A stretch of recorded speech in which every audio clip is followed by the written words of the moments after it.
where life will lead us, or what may hinder us along the way. But while every day can feel like one big question mark, it doesn't have to. With the right insights, strategies, and solutions from Western and Southern Financial Group, together we can look ahead to leave the unknown behind.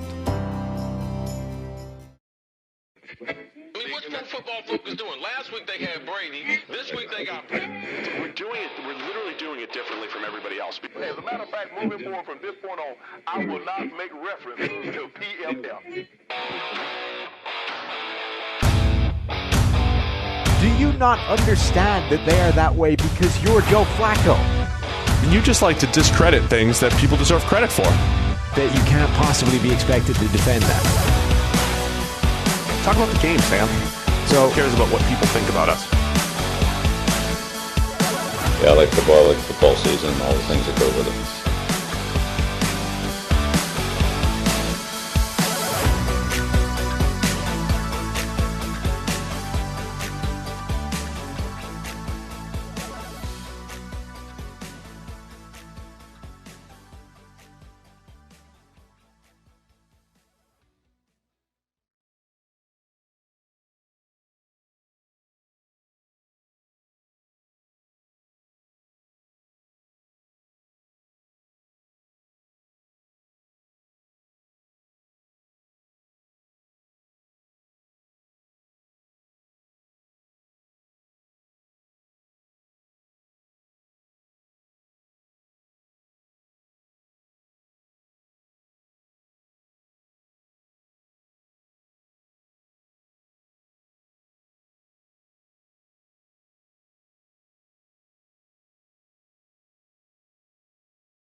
Old age, new man, accuracy is going to be better. So yeah? Maybe pinpoint in, out, up, down, slider, splitter, maybe throw a little change up in there. Anyway, if you want to see me pitch to Sam tried to hit me.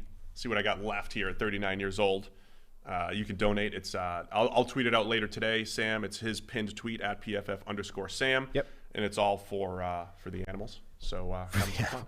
Yes, and we will have it. We'll put it in the show description as well on YouTube and wherever the audio version of the podcast is, which I acknowledge is more of a pain in the ass to get to than just the YouTube bit. Yes.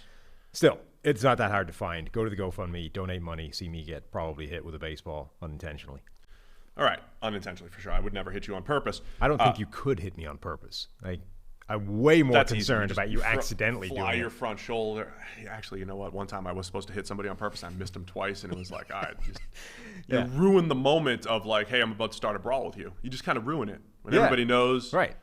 Yeah. I mean, it becomes more of a funny thing at that point. In my old age, though, I am completely against baseball players throwing pitches at each other. Oh, yeah? Yeah, completely against it. I think it's childish.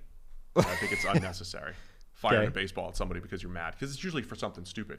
Like, ooh, you hit too far of a home run. And, ooh, you watched the home run too much. And then people, the next time you hit them.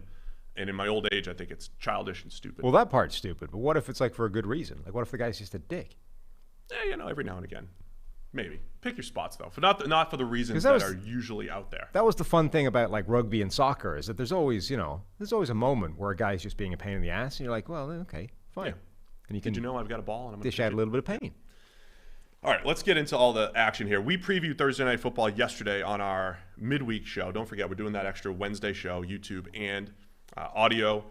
And also, we called Jalen Smith going to the Packers on the PFF NFL Daily. We did. That was one of the teams we took a look. We broke down and we said, look, the Packers are thin at linebacker, and that is where Jalen Smith has signed. Yep. So it's him, and I mean, he might step right in as a starter with Devondre Campbell. So all I'm saying is, the Daily has a track record of predicting the future, so you should probably listen to it. Today's Daily, we get into some player eval stuff because you wrote the first quarter All-Pro team. That's not predicting the future. It is more looking back, but always listen to the Daily as well. So again, Rams Seahawks tonight. We previewed that on yesterday's show, so you have a little extra day. Just my well-cultivated reputation as an asshole is finally starting to cash in. Big Ramon Foster from his radio show is going to put some money into the kitty. Ramon. Oh, I love it. He's been waiting for this opportunity for years. Sam finally gets his comeuppance. Oh, I love that you tagged that. Yeah. But now they're all going to be relying on you being able to actually hit me deliberately. I hope this doesn't open the door for, Steve plays defensive tackle against Ramon Foster or something like that. Could you imagine me in my pad level against an NFL guard? Well, that's the fun. Here, defend a duo at defensive tackle. That's the kind of fun thing about this is that because it's just you and me, there's a very limited scope of ways where you could suffer pain inflicted by my hands. Are we going to do a rugby scrum at some point? I do kind of like the idea of you you playing football against me and trying to tackle or something like that. I kind of like that as a concept. The last time we played football against each other, it did not go well for Sam. Well, it didn't go well for you either. It's just on that specific play. And that was frankly down to the absurd throwing ability of Zach Robinson. Can we stay on track here? We got football. Okay, let's go. So we're going to start with the biggest games of the week, and we'll touch on every game at least a little bit. But probably the biggest game of the week, Buffalo Bills at the Kansas City Chiefs. It's Sunday Night Football. The Chiefs are favored by 2.5. If you're looking at the PFF Power Rankings, PFF.com, remember, power rankings are about how good is the team, not give me the 4-0 team and then the 3-1s and then the 2-2s. We don't do it that way because we need more data than just 4 weeks. The power rankings have the Chiefs first and the Bills third. Yeah. So it's a battle of the number 1 and number 3 teams, the 2 top teams in the AFC per the PFF Power Rankings. It is. This is a really interesting game. Obviously, rematch of the AFC Championship game, potential preview of this year's AFC Championship game, even though each team has kind of stumbled a little bit at some point. Buffalo dropping that Week 1 game, Kansas City stumbling a couple of times. But I think Kansas City's offense has only been slowed down this season by Kansas City's offense. Their turnovers have been the only thing that have cost them at all. Buffalo's defense, statistically, is really good right now, but what happens when they face the Chiefs? This is a whole different animal coming, or not coming to town, staying in town. Whole different animal that you're facing this week. So to me, I don't think they're going to be slowing down the Chiefs' offense much at all. So it really, all the focus becomes on, can Josh Allen and the Buffalo offense keep pace? This has shootout written all over it because I just don't think that Kansas City's offense has actually been anything other than incredible outside of turnovers. You don't think they're slowing them down at all? I mean, not relative to anybody else. So the Bills, how much do you think they're slowing them down? Again, if you're a longtime listener here, this is familiar territory. Defense tends to fluctuate a little bit. It's tough to just say this defense is great, therefore they'll always be great. It's often dictated by who you play. The Bills have been the best defense in the league this year. They've got the highest coverage grade. Their coverage grade on 20-plus yard throws is 90. No one else in the league is over 65. I mean, it's absurd. Right. They're the only team in the league that has not given up a pass of 20-plus yards in the air yet this season. Right, but on the other hand, how many of the quarterbacks they face are even capable of throwing the ball 20 yards in the air? That's what I'm going to go and break down. Okay. You've got Big Ben in Week 1. You have a couple plays of Tua, and then mostly Jacoby Brissett, who checked the heck down quite a bit. Careful now. Washington football team. Lifelong Jacoby Brissett fan over here. You're also a lifelong Taylor Heineke fan. Yep. So 2 of your favorite quarterbacks face the Bills, so it's pretty good. Well, and then your least favorite quarterback, Davis Mills, in a rainstorm. Yes. And that's a big part of the Bills' coverage grade. Right, there. this is my point. Look at those 4 guys and then compare that and contrast it with Patrick Mahomes over here leading the Chiefs offense. The Bills They are the defensive equivalent of the Carolina Panthers last week, the Denver Broncos last week. It's like, okay, sure, everything looks fine. On the other hand, who have you played?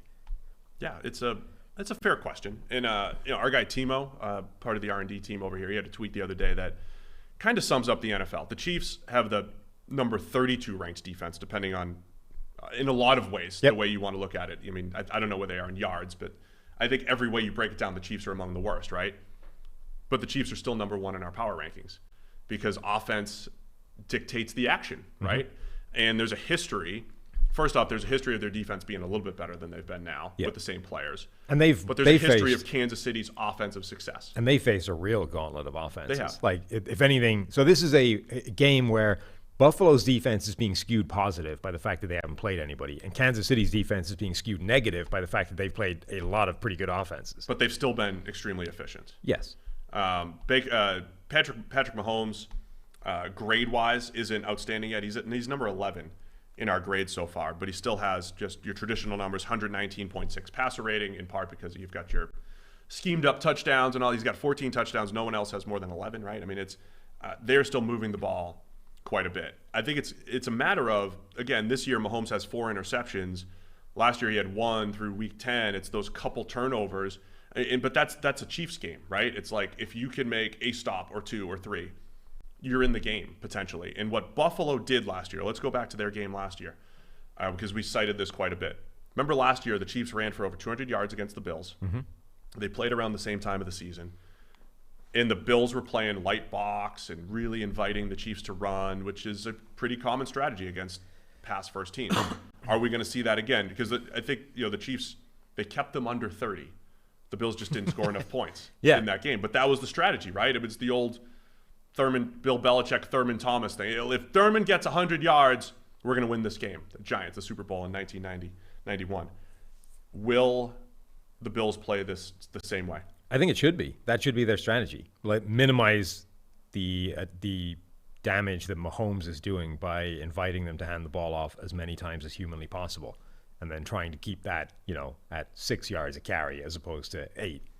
Yeah, I mean, the issue was Josh Allen had one of his worst games. They lost 26-17, but holding the Chiefs to 26 is great. And Mahomes dropped back 34 times. He had he had an efficient game. It was a short pass game, and he averaged 6.5 yards. You like seeing we have a TV over there. Oh, we do. Average depth of target was 6.5. I mean, it really was make the Chiefs earn it, make them run it, and again, the strategy there is not like we want to give up 7 yards per carry. It's just take your chances that we can make a stop here and there, that we can use fewer guys in the box and have a 2-yard stop here and there and a 2-yard stop here and there, put them in 3rd and long, and just make them run their own clock. Instead of, you talked about the Ravens, run clock and keep it away from the Chiefs. Make the Chiefs run their own clock and shorten the game that way. But the Bills this year have to be better on offense. Right, and also, so you don't want to give up 7 yards per carry, but because of, just in very broad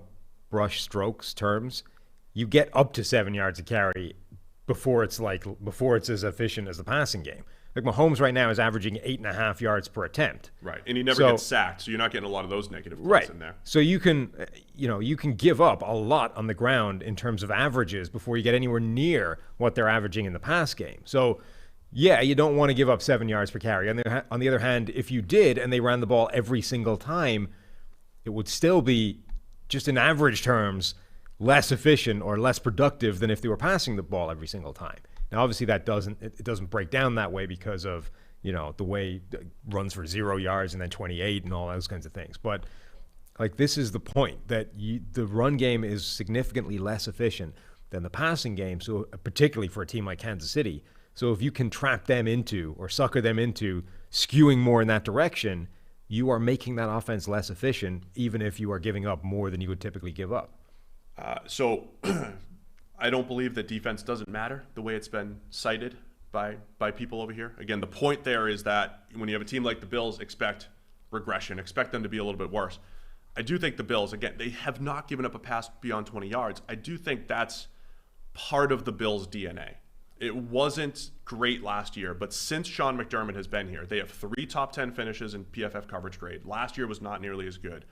They do generally do a good job of playing that 4-high-ish type of shell and keeping things underneath, I think it's going to require one of those patient games by the Chiefs.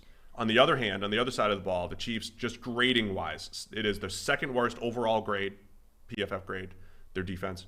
Worst run defense, bottom 10 coverage grade. Can they stop Josh Allen this year? Because their defense looked better last year. Can they stop Josh Allen? Are we looking at a shootout here?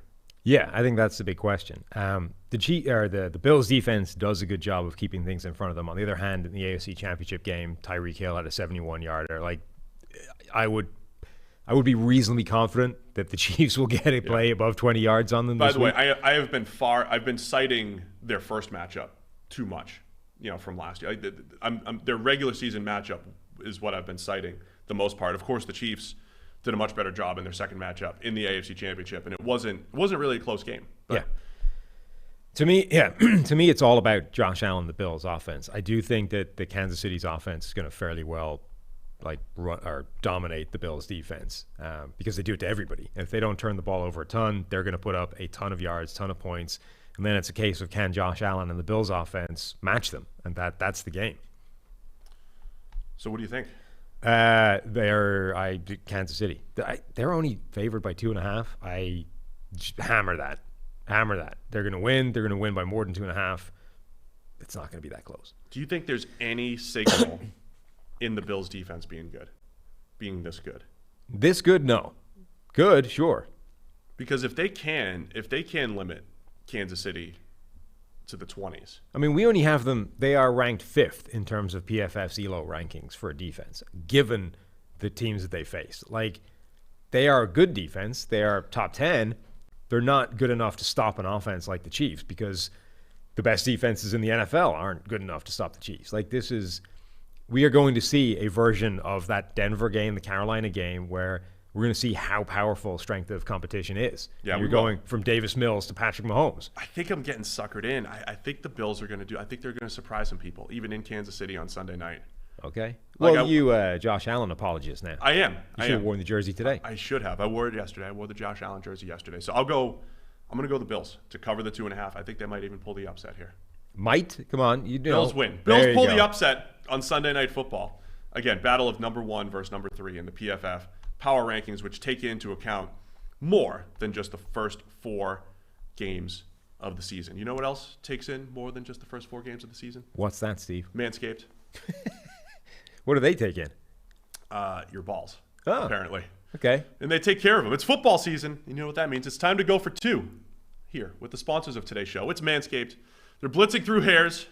Wait, blitzing through hairs has never been easier. It's time for you to join the 2 million men worldwide who trust Manscaped by using the handy promo code PFF. Pretty easy to remember. PFF at manscaped.com for 20% off plus free shipping. It's 3 and out the window for all other trimmers. I mean, that's pretty legit. Go tame that Wildcat offense. Look, we've been here. They came back to us. We've been with Manscaped for a couple years now. We've seen the Lawnmower 1.0, the 2.0, the 3.0. It's now time for the Lawnmower 4.0. It's the 4th generation trimmer featuring a cutting-edge ceramic blade to reduce grooming accidents thanks to their advanced skin-safe technology. Lawnmower 4.0 has a 7,000 RPM motor, new multi-function on-off switch. You can engage that with a travel lock, and it gives you the ability to turn the 4000K LED spotlight on and off when needed for more precision. It's all about precision with Manscaped. Did I mention it's waterproof as well? Rain, snow, sleet, doesn't matter. Even if you're playing in Buffalo, you can still use it. All types of weather. That's the power of the 4.0. And of course, don't forget, there's no penalty for this clipping. You get 20% off and free shipping with the code PFF at manscaped.com. That's 20% off with free shipping at manscaped.com. Use the code PFF. Stiff arm the hair out of the playoffs. That's what they tell you. It's good. I like it. I mixed it up a little bit. Stiff arm it right out with Manscaped. You know, we have we got like the Western and Southern helmet sitting up here on the desk looking all, professional. And then here's our title sponsor. Here's who we're brought to. It feels like we kind of need, like a couple of kiwi fruits and then the Manscaped trimmer sitting up there, just because you can't just have like a pair of nuts sitting there, right? Because even Manscaped can't do that. So they have like kiwis or like tennis balls or something. just We got to get DraftKings involved. subtle, euphemisms in pictorial form. We can. So it feels like we just, plop a couple Kiwis up there with the Manscaped trimmer, We can reach out to our friends at Manscaped. just right on the desk up front. We can. Yeah, we do look pretty. Look, the YouTubers say we look pretty pale. What happened is we're sitting higher and we're closer to the lights. There have been which is adjustments to the lighting. pulling out our paleness, and I might need to go back to the. We need to. Yeah. Sometimes you touch up when you're on the. There have been adjustments to the lighting that have not been favorable to our complexion. No. We are at least like Nobody so thought of us. We used to sit down here on these comfortable office chairs. We are at least like 18 inches closer to these inferno lights that are Which are warm. blazing Warm down lights. upon us. Yeah. Which is not. It's not how. Look, I have been out in the sun all summer, and for an Irishman like me, that's taken me all the way to white. Yeah. You're up to white. Right. Now the winter's coming. Yeah, now we go back to pale It's gonna blue be bad. or We're gonna pink. be real pale here on the lights. We do something about the lights and my complexion, please. Anyway, let's get to the next game here. Cleveland Browns at the Los Angeles Chargers. People ask why didn't you cover the Monday night? We never recap the Monday night game. We never have time to, except on the daily when it comes up. At this point, the Wednesday podcast is going to be entirely about the standalone games that we don't cover in the review and the preview show. It should. We have enough hours of podcasting to touch on everything. But let's touch on the Chargers, favored by 2, hosting the Cleveland Browns. How about this? Like a nice upstart, couple of AFC teams. The Chargers continue to just pass test after test. They beat the Chiefs 2 weeks ago. No letdown. I think that might be the most impressive thing about Monday night. When the Rams lost to the Cardinals, it was easy to say, hey, maybe the Rams had a letdown after beating the Bucs, letdown against the Cardinals. The Chargers were coming off a great win against the Chiefs, and they came out firing against the Raiders, and was never really a contest other than that little comeback that the Raiders made. So the Chargers are looking great, and they are favored by 2 against the Browns. Yeah, which was kind of interesting to me, actually. People are starting to buy into the Chargers now. They're definitely heading in the right direction. Justin Herbert still looks absolutely legit. I'm really interested in what they do with Myles Garrett. Both sides, actually. Myles Garrett has been incredible the past couple of weeks, like absolutely dominated the Bears and then the Vikings. That being said, the Bears and the Vikings have bad offensive lines and bad offensive linemen that he was going up against, so it made some sense. Now, what do you do if you're the Browns and you're facing the Chargers, who have, okay, he's a rookie, Rashawn Slater at left tackle. On the other hand, he's a rookie that already looks like a top 5 left tackle really in the good. NFL. Yeah. So do you say, Myles Garrett, you're Defensive Player of the Year kind of candidate, go beat up on this rookie left tackle. I don't care that he's really good, go beat him. Or do you say, Myles Garrett on the other side of this offensive line is Storm Norton, who is not very good. And you currently play 81% of your snaps over the left tackle, but today you're going to play 81% of your snaps against the right tackle because that's Storm Norton. And having seen what you do to Rashad Hill and to an aging, busted up Jason Peters, that's where you make the most sense. If I was the Browns, I would absolutely move him to the other side in this game and just let him wreak destruction upon the right side of that line. I don't think it's worth. I don't think it's worth when teams keep their elite game-changing pass rusher against a player who's good.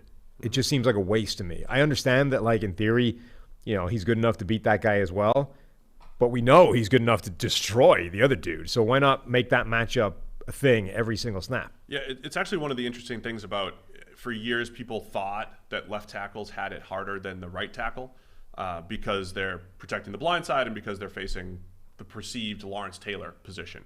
I think the reality is we need to switch the way we think of things, because most NFL teams usually put their left tackle, their best tackle, at left tackle, and it's actually the defenders that have it more difficult. If you are a Myles Garrett or, say, a Yannick Ngakoue or whoever lines up, Jared Allen back in the day, whoever lines up at right end, defensive right end all the time and rushes against left tackles, has it harder than the guys rushing against the right tackles, because generally the lesser pass protector is at right tackle.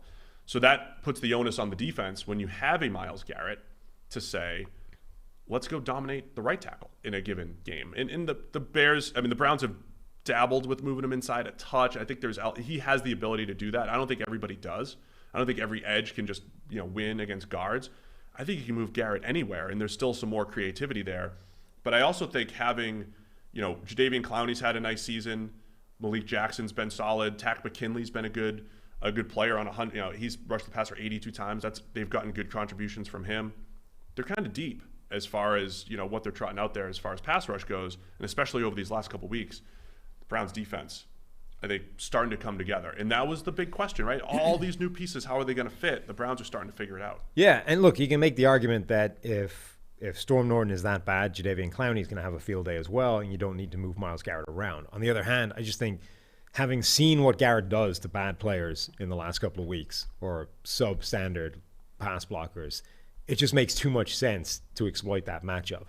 And, we saw on Monday night that the Chargers are trying to give Storm Norton help. Like, they have an extra offensive lineman out there, a ton, giving him essentially a double team at right tackle to try and prevent the mismatch.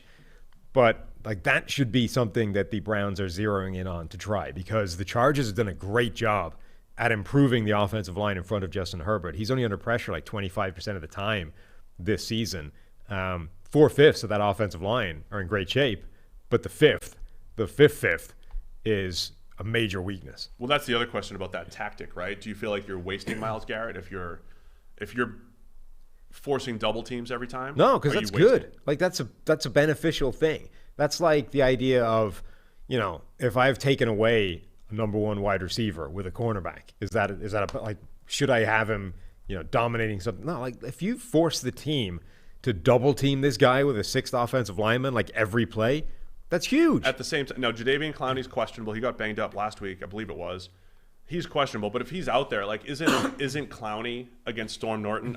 Isn't he earning the same respect? He's not as good as Myles Garrett, but isn't he earning the same double team respect because it's still a mismatch? I don't think he's earning the same attention. I don't think that's the attention that you do to start the game. Like, that's the attention that you do once you realize how bad the situation is, and you're like, okay, we're going to make sure this is not a crippling problem. I don't think Clowney gets the same kind of attention as Myles Garrett does. And if Clowney isn't out there, Garrett should play every snap over the right tackle. Denzel Ward's also questionable. I think anytime you could see Denzel Ward and Keenan Allen face each other, Denzel Ward, I think, is one of those few corners with the speed, shiftiness to just handle those great route runners. That's a great matchup, assuming health. Browns are a little banged up defensively. A lot of their good players questionable, including Tack McKinley, who I mentioned. Other side of the ball, you've got the Baker Mayfield questions are already popping up again. I mean, we're 2 weeks removed from him starting the season like 80% completions and 10 yards per attempt, and then he kind of laid an egg last week against the Minnesota Vikings. Yeah. Is he just streaky at this point? Yeah. Josh Allen used to have a streakiness factor to him. Is Baker just streaky? Because last year through 7 weeks, he was pretty bad. After week 7, he was good. I mean, is it just these ebbs and flows of Baker's career? Like, what's missing from a consistency standpoint? The narrative on Baker Mayfield is just always weird. Like, I tweeted during the game or late in the game last week, I think after he missed that touchdown, essentially, to Odell Beckham. And he missed it for sure. Yeah. It's like, why can those two not get on the same page? And the number of people that were replying, it's like, oh, it's just because Baker's bad. Like, come on. Baker's not a bad quarterback. Like, there are bad quarterbacks in the NFL. Davis Mills is getting snaps at quarterback in the NFL. Baker Mayfield is not in the same category as Davis Mills, who is a bad NFL quarterback, albeit a young one.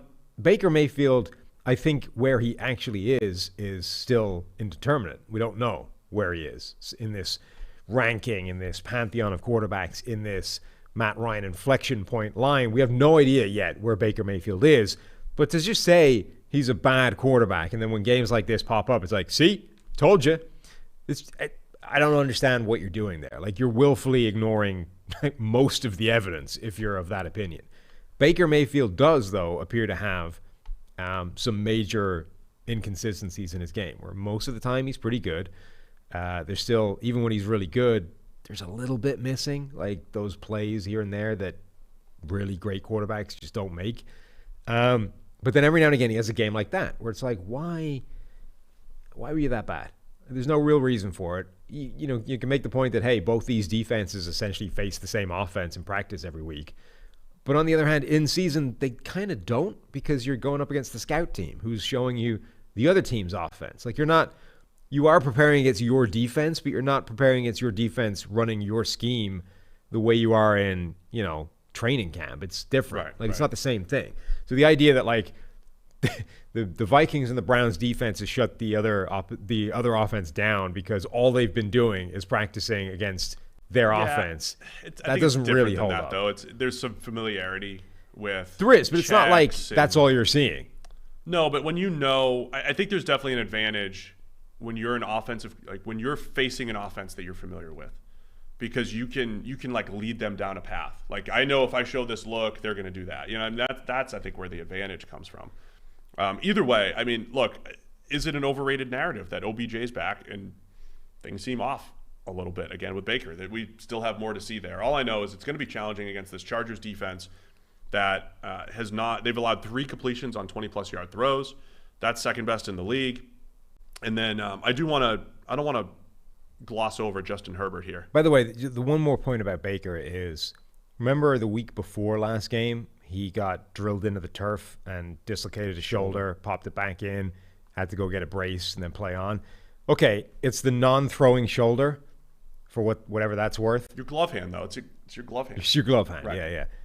You got to keep your glove hand tight, which is really not a glove in football. Look, I don't know what effect, if any, that has, but let's just put out there as a general point about Baker that this was the first game that he was playing after dislocating his shoulder. It's a little his fault, though. Oh, of course, his fault. But my point is, he's playing having dislocated his shoulder, right? If you're looking for reasons why Baker Mayfield had a randomly shitty game and couldn't hit anybody with the football, hey, over here, just beforehand, is a play where his shoulder popped out of its socket and then went back in.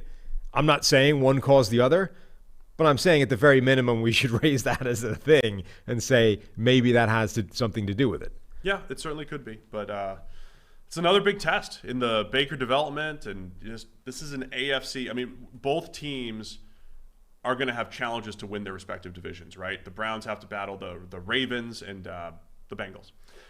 The Chargers have to face the Chiefs. They have to overcome the Chiefs, maybe the Raiders, the Broncos in that division.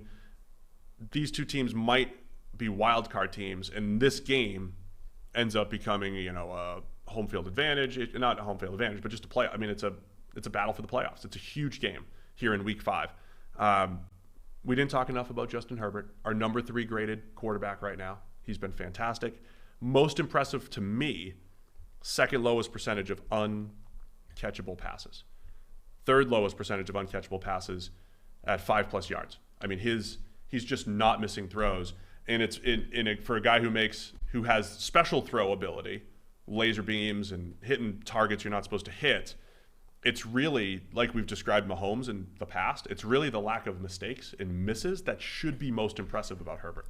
Yeah. So as much as there's, a wow throw or two in every single game that Justin Herbert plays, the percentage of those this year is actually a lot smaller than you might think it is. The difference, so he's done essentially what we were speculating in the offseason. There's a lot of things about his season last year that were unsustainably good that almost certainly were going to regress. And one of the things the Chargers were kind of tasked with in the offseason is improving the other stuff so that the net is still positive, right? You want to develop this year. So even if he gets worse on third down or reduces the number of crazy big-time throws in high-leverage situations, we're going to make sure he's under pressure less, and we're going to improve his baseline on the easier stuff so that even if those things both happen, we end up as a net jump forward. That's exactly what's happened. His turnover-worthy play number has gone way down. His big-time throw rate is also down. It's 3.9%, which is not that high. Like Tom Brady is at 8.9%. So Herbert has actually become way more efficient. And he, as I said earlier, he's under pressure way less. So they've done a great job of making sure he gets better at the easier stuff. And then every now and again, there's like an insane play in there. You're like, oh boy. So I think the Chargers deserve a ton of credit. I think Herbert deserves a ton of credit. I also think there were the Saints game last year. There were a lot of games last year where it was really just Herbert making 3 or 4 really good throws that you remembered, but it was a lot of the stuff in between that wasn't great. And now it is a lot of the opposite with, you still have those throws that you remember. So where are you going with this one? Chargers by 2 at home. Yeah. I like the Chargers. I think as long as they figure out a way of making sure that Storm Norton doesn't cost them the game, and as I say, they're already like well down that path in terms of protecting him and giving him help, I think they end up winning. An incredible week for the AFC with Bills, Chiefs, and Browns Chargers. I'm going to go the underdog again. I'm going to take the Browns to cover and pull the upset against the Chargers on the road. Short week for the Chargers. We'll see if that all matters. Plus, it was a late game. It was a late Monday night game with a delay. You know, I'm that's taking a factor as well. To win and cover. We'll get into all the other previews, but first, DraftKings Sportsbook, an official sports betting partner of the NFL, has a Week 5 offer every football fan should be jumping on because new customers can bet just $1 on any NFL game and win $100 in free bets if either team scores a point. That's right, the last 0-0 tie in the NFL was 1943, so I'd say it's a no-brainer. If Sportsbook isn't yet available in your state, DraftKings won't leave you empty-handed. Everyone can play for huge cash prizes all season long with DraftKings daily fantasy contests, and DraftKings is giving all new customers a free shot at millions of dollars in total prizes with their first deposit. So download the DraftKings Sportsbook app now. Use promo code PFF. Throw down $1 on any NFL game and win $100 in free bets if either team scores a point. It's promo code PFF this week at DraftKings Sportsbook, an official sports betting partner of the NFL. Must be 21 or older. New Jersey, Indiana, and Pennsylvania only. New customers only. Minimum $5 deposit and $1 wager required. One per customer. Restrictions apply. See DraftKings.com/sportsbook for details. Gambling problem? Call 1-800-GAMBLER. It's a no-brainer, Sam. They give you $100 in free bets. That feels good. Yeah. Promo code PFF at DraftKings, and then you just, you get to play around with all their various games. So go do that right now. DraftKings Sportsbook. All right, let's go to the NFC for a game. Another big game. Arizona Cardinals. Can they stay undefeated? Can they move to 5-0 against the San Francisco 49ers? Jimmy Garoppolo, it's tough to analyze this game. We don't know if it's Jimmy Garoppolo. We don't know if it's Trey Lance. Yeah, there's a couple of games this week where the quarterback is in major question. This is one of them. Here's the thing, though. If Jimmy G plays, I think it's actually worse for them than if Trey Lance does. Worse for the Niners? Yes. Because Jimmy G, if he plays, is going to be playing hurt, and Jimmy G playing hurt is a train wreck almost invariably. That's true. That was last year against the Dolphins. He graded in like the 20s trying to play on a bad ankle. Yeah. And this is a calf injury. Couldn't push off last week. That was the question. Right. You can't use your legs. You're done. Not that he uses his legs a lot. He's a lot of But you always use, it's one of those things, right? You always use your legs. I know. It's like you don't realize until you can't move how much you use them. So if Jimmy G is playing hobbled, I think the 49ers are done.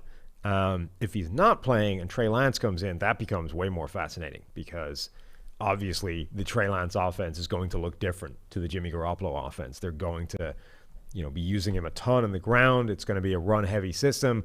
And the threat of, hey, look, he's not an efficient passer right now, but he's a dangerous passer. I mean, the Cardinals have the lowest rate of explosive plays allowed in the NFL in terms of passes. It's under 10%. It's the best in the league. But Jimmy G is Trey Lance is a big pass play waiting to happen at any given moment. And much like Lamar Jackson, he's going to open up some things because all you're focusing on is all the crazy stuff they're showing you with the run game up front. There are going to be opportunities to punish them with one of those pass plays. That's what I want to see here, right? I mean, I want to see the full Trey Lance offense, not just he gets thrown out there in the game unexpectedly like he did last week. What does a Kyle Shanahan game plan look like with Trey Lance? It's everything we talked about this offseason. How much is he incorporated into the run game?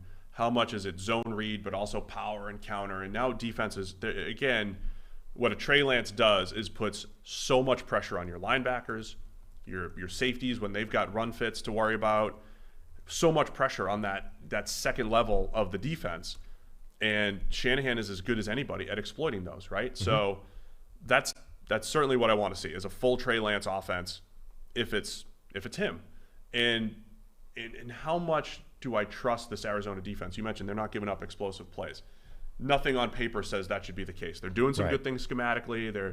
They're creative. I think they're tapping into those versatile backers and safeties. But at some point, those corners – and they've been on a razor's edge a bunch of times. Yeah. There's a lot of plays where you're like, okay, they didn't give up the explosive play. On the other hand, they required like a fairly freaky play from a cornerback at the catch point to stop that happening.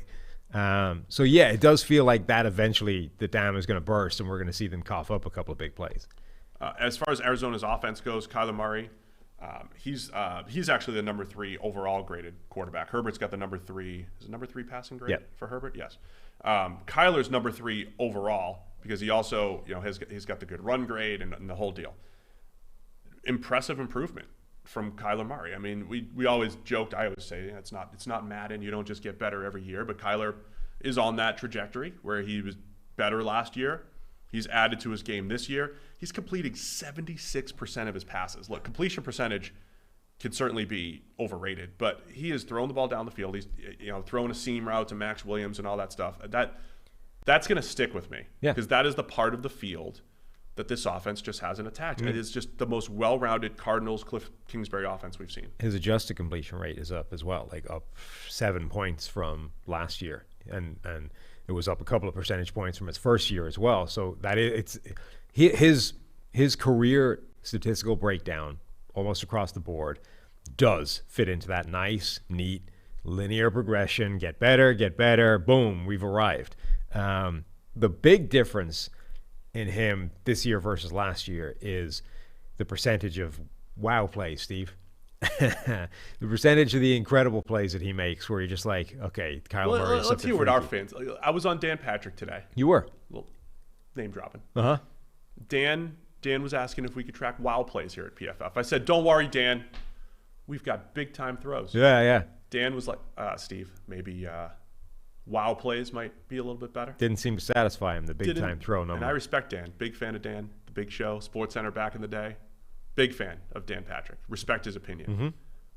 But I named big time throws. It's my baby. Yeah. I think it's great. And from the outset, I've been telling you it was a dumb name and you shouldn't have used it.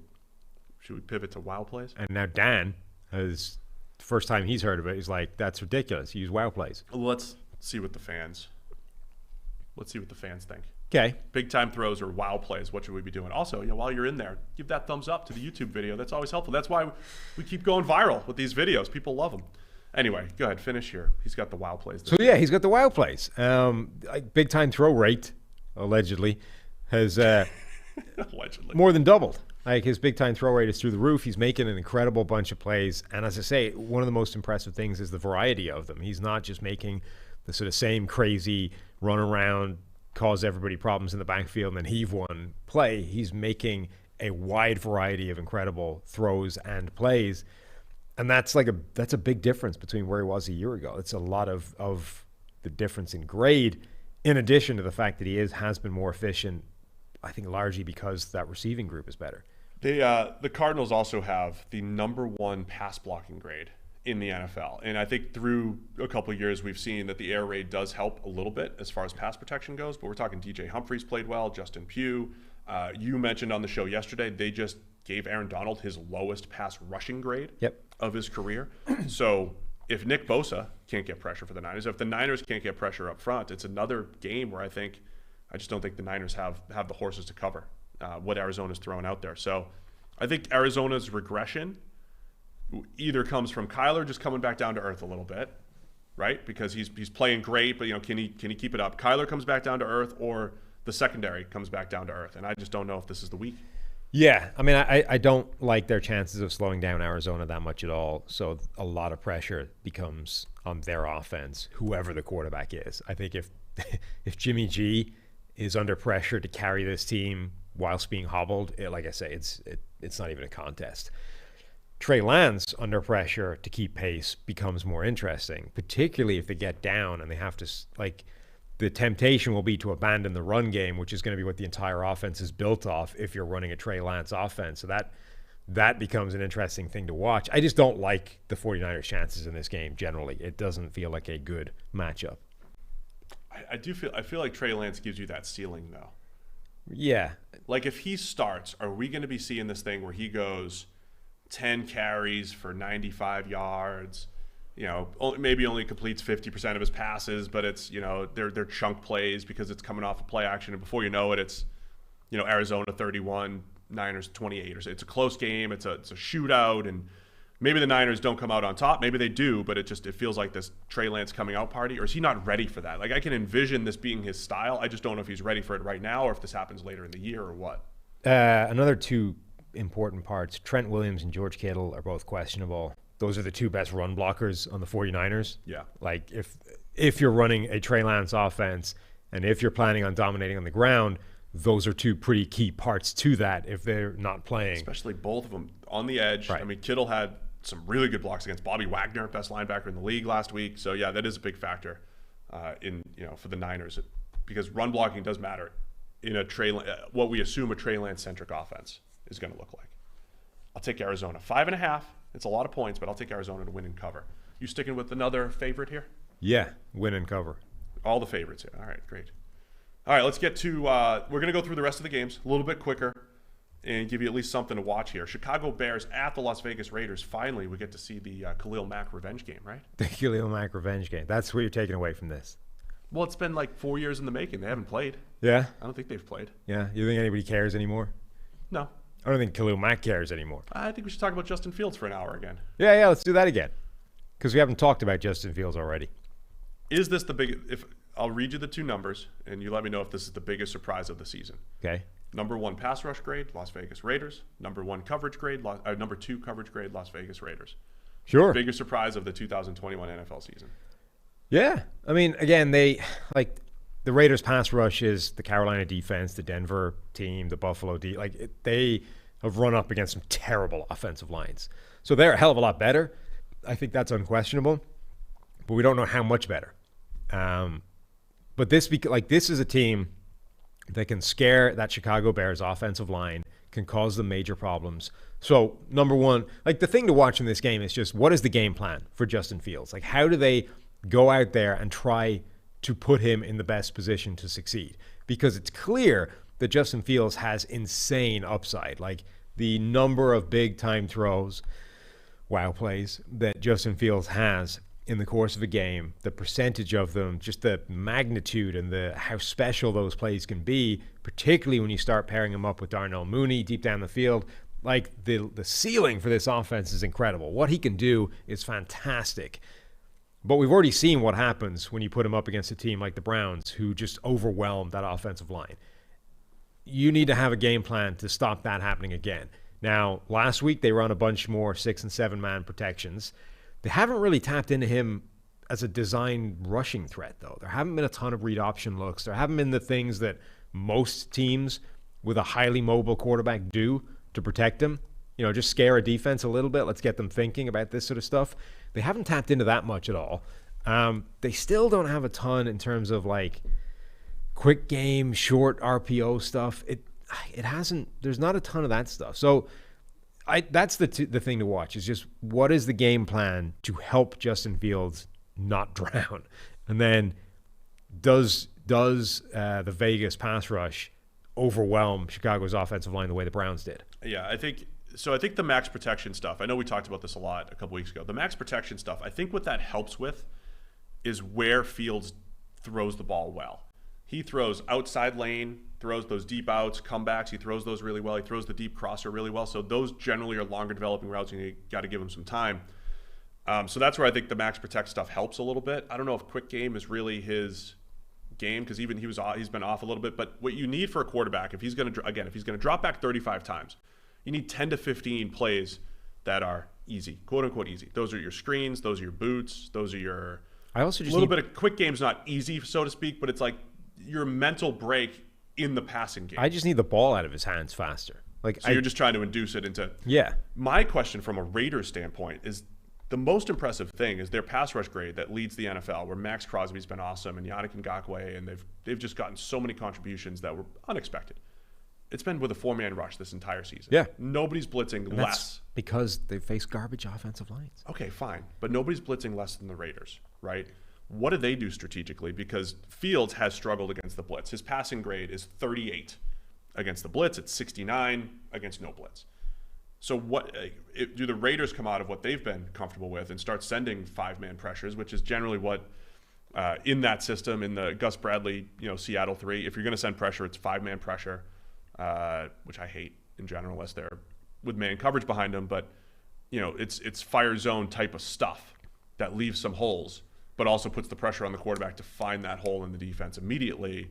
And we just haven't seen Fields have success there. So I want to see how the Raiders attack this. Yeah, I mean, I think it is going to be interesting to see how successful that defensive front is, because it has been dominant. On the other hand, they are it's a huge product of look at the teams they face, right? Baltimore with their offensive line. Now remember, this wasn't the Baltimore offensive line as it currently is. This was Baltimore with a completely crippled Ronnie Stanley trying to gut through playing left tackle. Disaster. Alejandro Villanueva, the great, playing right tackle and not being able to hold his head above water. The interior, which is the weakness, so eviscerated. Pittsburgh, terrible offensive line. Miami, terrible offensive line. Chargers, pretty good offensive line outside of Storm Norton, and that was by far their worst pass rushing performance of the season so far. So if you just look at where those teams rank in terms of pass blocking offensive lines so far this season, Miami, 32, Chargers, 29, Ravens 25, and maybe it's because of the Raiders. So that's a fair point. That look, obviously they contribute to that, but we just don't know. That's my point, right? We don't know how good this pass rush is. We know it's good enough to destroy bad offensive lines when they face them, and you can make the point that, hey, look, Chicago's offensive line is pretty terrible, so it should be good enough for them to cause problems, but that's what we're dealing with here. It's an unknown quantity yet. You can't just look at it and say, terrorizing pass rush, they will destroy, end of. It's an open question yet. On the other side of the ball, the Raiders didn't look good offensively the other night. I think they'll bounce back here. The Bears have the number 27 coverage grade. It's Jalen Johnson, who's been fantastic, makes the first quarter all-pro team so far, 79 coverage grade. No one else has a coverage grade over 62. In that back seven. Did you see Joey Bosa's comments on Derek Carr? I heard, yeah. Hit him early. He went pretty hard on. He basically was like, yeah, we know if we get after him, hit him early, he's done. He just goes into a shell. And he was referencing, hey, by the end of it, he was curling up into a ball before we got to him. And there was a play where he did that, but on the other hand, he was also dead in the water on that play. So it was one of those ones where it's kind of fair enough. But for a dude who, this is the first time you're playing them, A, you're going to have to play him again, and B, that division's still very much up in the air. To come out and basically just rip the dude a new one and be like, oh, yeah, we know. We knew this dude doesn't really have it when the chips are down, which, by the way, is something that, I've said in the past. So I'm not necessarily criticizing him for being wrong, but I just thought it was kind of amazing to come out and be that hard on him after that game. So this season, Derek Carr's grade under pressure is 66. When he's kept clean, it's 89. 66 is pretty good under pressure. It's not bad. Now, last year, his grade was 50 when under pressure, and when he wasn't under pressure, it was 93. The year before that, 62, 87. So I don't think it's as clear cut as he was making it sound, but he wasn't trying. He was trying to say, and I hear coaches say this all the time, hit him early. And I heard yeah, but the way he was saying it was hit him early, and he basically doesn't have the guts to hang into the game. He's done. Which is different from saying he's going to be bad under pressure. Yes. But that's also, I don't want to spend the whole time on it, but that's not a strategy. It's not a tactic.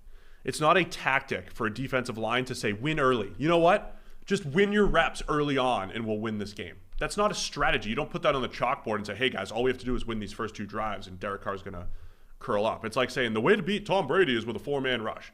I mean, that's great, but your four-man rush has to win.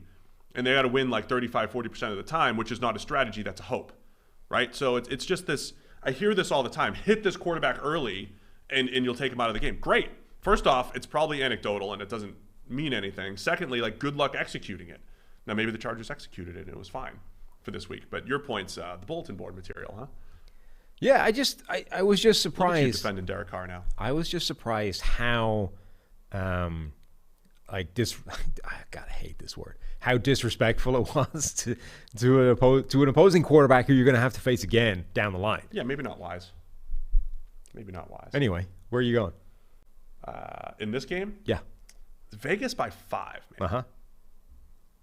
I think the two teams are closer. I just don't know what to make of Fields yet. We've got one game of Fields against the Browns, one game against the Lions. Not that the Browns are the 85 Bears, but there's a disparity there. This is the thing, right? I know I've been talking about how Myles Garrett has been incredible the last 2 weeks. The Cleveland defensive line is good, but it's not the best defensive line you've ever seen in the world, and yet it ruined. There was nothing that they could have done in that game to avoid being destroyed. Okay, they didn't help. They could have done more, but nothing they would have done would have fixed that, right? The idea that if Matt Nagy had just run a bit more 6- and 7-man protection, the offense would have been fine. No, they'd have been boned as well. The 6-man protection would have been wrecked. It wouldn't have made any difference whatsoever. the Browns' defensive line is not that good. Like, even if we don't know how good the Raiders is, how much worse can it be than that Browns defensive line? So I'm going with the Raiders and the points. Like, they're going to win. They're going to cover. Everybody's going to win by a lot this week. Apparently. All the home teams, all the favorites. Yeah. You're 4 for 4 so far. Okay. Did you take the Seahawks at home too yesterday? No, I went with the Rams. I don't even remember. Who remembers yesterday anyway?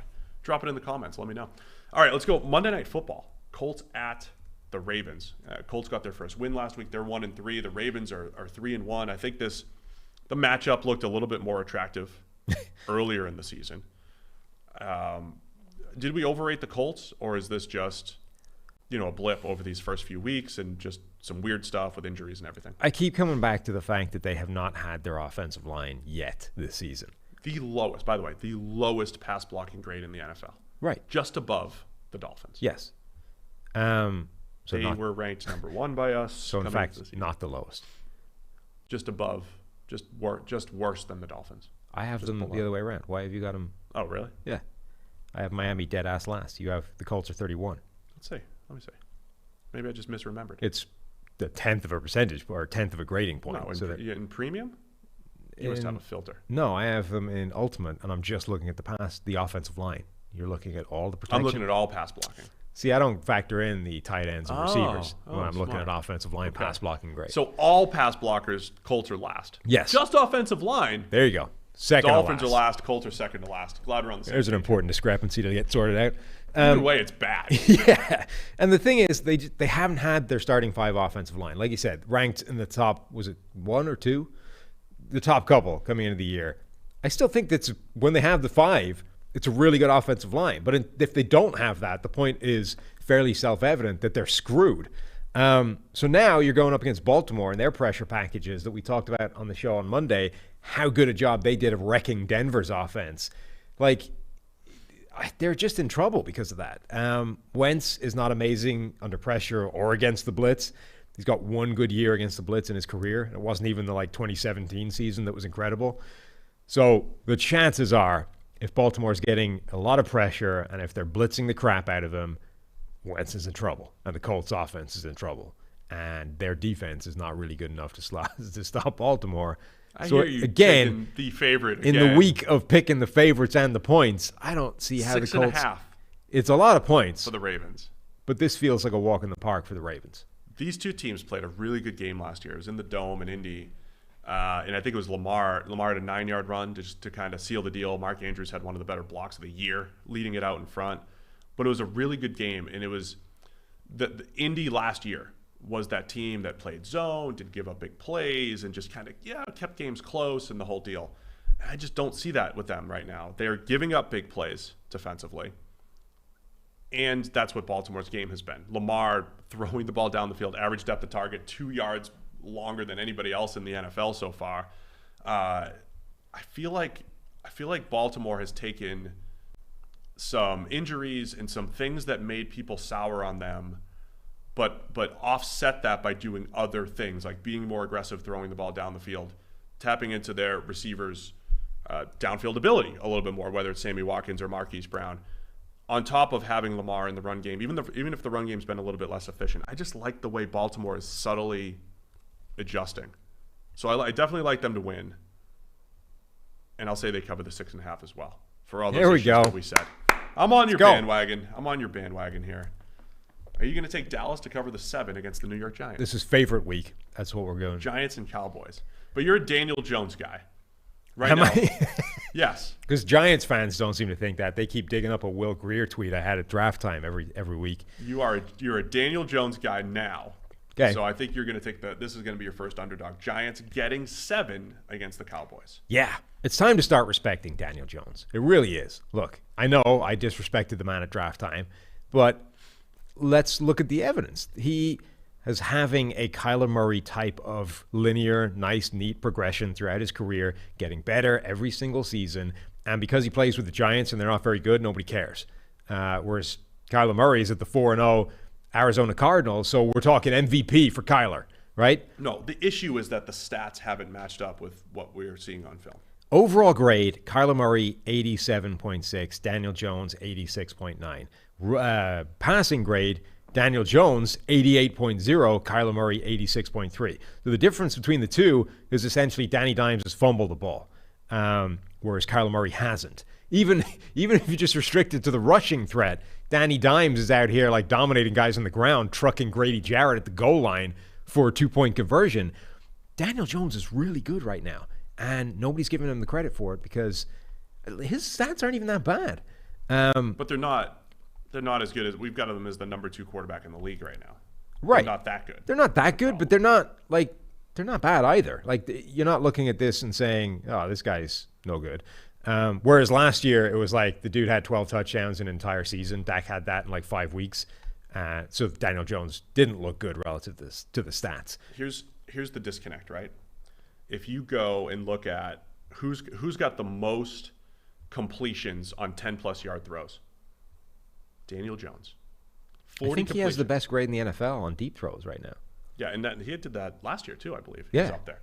Listen, he's number 1 in completions on 10-plus yard throws. So really good, right? And those are the throws. Those are the money-making throws. Sorry, I'm wrong. He's number 6 on grade.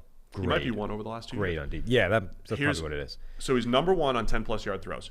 But if you just look at all first downs in the NFL through the air, Daniel Jones is 13th. So for the guy who's completing the most passes beyond the sticks, essentially, is 13th in first downs. So what's the disconnect there? Mahomes is number 1, right? Mahomes, Brady, Herbert, Darnold, and just first downs. They're all getting the short passes that are becoming first downs, right? They're getting the schemed up plays, or they're getting their short area playmakers involved and doing a really good job. Daniel Jones doesn't have that, so I think that's the key. Daniel Jones throwing the ball down the field extremely well. Is this a Jason Garrett issue? Is this like they're just not scheming it up? They're not giving him the easy stuff, but Jones does deserve credit. And I think the Giants keep this close against the Cowboys team that I already said looks like a playoff, NFC contender. Yeah. But I think Dallas is a good team. I think the Dallas offense is a very good unit, and they're going to cause all kinds of problems for New York's defense. But I do think that Daniel Jones is massively underrated right now, and that makes this game, I think, closer than 7 points. I also don't think Daniel Jones is I'm giving him credit for the way he's played. I don't think he's as good as he showed. I think he deserves credit for what he's done. You don't think that because lunch is on the and we have lunch on the line. He's going to regress. He needs a 3 or 4 interception game in there where those are all his fault. This will be his 3 or 4 turnover-worthy play game against the turnover-savvy Dallas defense. I think Dallas covers the 7. One last thing. The Giants are made better by being forced into using Kadarius Toney on offense. Like, this is like, the Vikings, oh, crap, now we have to use a third wide receiver. Oh, look, we're more efficient. The Giants are better when Kadarius Toney has the ball in his hands, and the injuries to receivers are essentially forcing them to do that, having just had him out there as a decoy for the first couple of games. That dude is an electric playmaker. Get him the ball. You got the Giants then. Not to win, but to cover. Win. Oh, there we go. That's the old Sam. Cover, but no win. Yeah. All right, Denver Broncos at the Pittsburgh Steelers. I was going to ask, how in the world are the Steelers favorite for this game? And then I remembered Teddy Bridgewater was concussed. Let's say Teddy probably doesn't play. I think he's practicing, but concussion, whatever. If he doesn't play, this becomes a fascinating game to watch because Drew Lock brings massive variance to the table. Now, Lock comes, even last week, right? They're under siege. Teddy's getting buried by the Baltimore Blitz. Drew Lock comes in, and almost immediately there's a deep bomb to Cortland Sutton. Now, he doesn't connect on it, but that threat is there constantly. His big-time throw rate in the NFL for his career is pretty damn high. And Pittsburgh's defense, when they haven't got a ton of pressure, has been kind of leaky at the back. And even when they have got pressure, it's clearly vulnerable. So I get why the Steelers are favored, even though their offense sucks. With Drew Lock out there, there's a pretty high chance that he just shits the bed and doesn't play very well. But it's never going to be over because Pittsburgh's offense probably isn't putting up a lot of points against Denver's good defense. So, you're only ever a bomb to Cortland Sutton away from Drew Lock icing this game and, snatching the victory. This is going to be really fun to watch. Yeah, we don't know what we're going to get from Drew Lock. But, look, in the NFL, there's always stuff that happens where on paper it's a mismatch and things don't seem like whatever's playing out just seems unrealistic, right? How's Pittsburgh going to move the ball against this Denver defense? Pittsburgh struggled to move the ball against everyone. Denver's defense is one of the best in the league, very good at stopping the run. They play that soft cover. I mean, so the dink and dunk game that Pittsburgh likes to play is probably the strategy against a Vic Fangio defense in Denver, but Roethlisberger's accuracy hasn't been good enough. Yeah, they're not good enough to win that way. Like, they're not efficient enough to win that way. They're not the Tom Brady, Peyton Manning offenses that could do that all day long and just take it. If you give them 5 yards and that's all you're giving them, they will take it every single time, and they're efficient enough to get away with it. The Steelers with Roethlisberger are not. I just don't know if I could bet on Drew Lock. Yeah, you right? Want to do it. I don't think I could do that. Here's the thing, though. All he needs is one of those. Just needs to hit one of them. One. I also don't. I think any given. I keep remembering Week 1 where Pittsburgh's pass rush was so good and all that stuff, and I think they could pull that out, or it can show up in any given week. Yeah, I'll say. And they actually didn't do a bad job against Green Bay. Like, they had a couple opportunities to pick off Aaron Rodgers, and that they just left on the table. I think the Steelers would do a pretty good job defensively against the Broncos. I think it's a close game. Yeah. If Drew Lock has 2 big-time throws, the Denver Broncos win the game. Assuming he's starting. He just needs 2? 2. That's all I need, 2. If he gets 2, he wins. I've been a Pittsburgh apologist more than I should. I'll take the Steelers in this. And he has 36 for his career, by the way. Big-time throws? Yeah. That might be as many as Teddy. Doesn't have. Yeah. It honestly might be as many as Teddy. And he certainly doesn't have 36 starts. I hate doing this, but I'm taking Drew Lock. They're going to win and cover. They're going to win and cover. All right. I mean, if they cover, they win, essentially. They're Steelers by 1. I'll take the Steelers to win and cover then. Yeah. But I don't love it. Drew Lock. Well, I don't even know if this is – it also becomes interesting if Teddy starts, because, like, this is one of those games where you're like, which one gives you a better shot to win, because they're probably going to have a similar – quarterback, Teddy Bridgewater. They're probably going to have a similar problem in terms of being buried by pressure. I would have liked to see Teddy on the road against this Pittsburgh defense. I would have liked to see that matchup. Yeah. But we still might. We still might. We'll see what happens. But the Drew Lock thing makes me take the Steelers right now. Let's go Packers at Cincinnati, coming to town to play our hometown Bengals. The Packers are favored by 3. A couple 3-1 teams here. Packers and Bengals. Do the Bengals have a shot here? Yeah, they have a shot. It's going to be interesting because Jair Alexander is questionable. He got hurt on Pittsburgh's pointless, dumbass 4th and whatever it was conversion to the swing pass into the backfield to Najee Harris. Swing passes to nowhere on 4th and long. To say, go pick up 12 yards, beat 3 tackles to gain this first down. Like, Jair Alexander was all over that, nailed Najee Harris deep in the backfield, and hurt himself, injured his shoulder, making that hit. If he's out, I mean, they've got no corners that can hold up. And it's not like the Bengals are absent of elite receiving threats. All of a sudden, who's covering Jamar Chase and T. Higgins and Tyler Boyd? Like, that's a problem. So this is one of those few where there's a major guy potentially missing in the secondary. Not a quarterback, not a receiver, that could really change this game. Joe Mixon right now is the number 1 graded quarterback in the NFL on first downs. Joe Burrow, sorry. Yeah. The number 1 graded quarterback in the NFL on first down. So, a huge amount of how you perform overall efficiency. Do you avoid third downs? It's just how well you're doing on first down. And even though they want to kind of run the ball with Joe Mixon, they've been, obviously he's banged up as well. They've been going away from that. They've been leaning more on Joe Burrow and just letting him cook. And when they do, he's playing extremely well. He hasn't dropped back more than 34 times in a game, though. And I know, game flow affects that a little bit and the whole thing. But even like in week 1, they played an overtime game against the Vikings and barely threw the ball, only 32 times.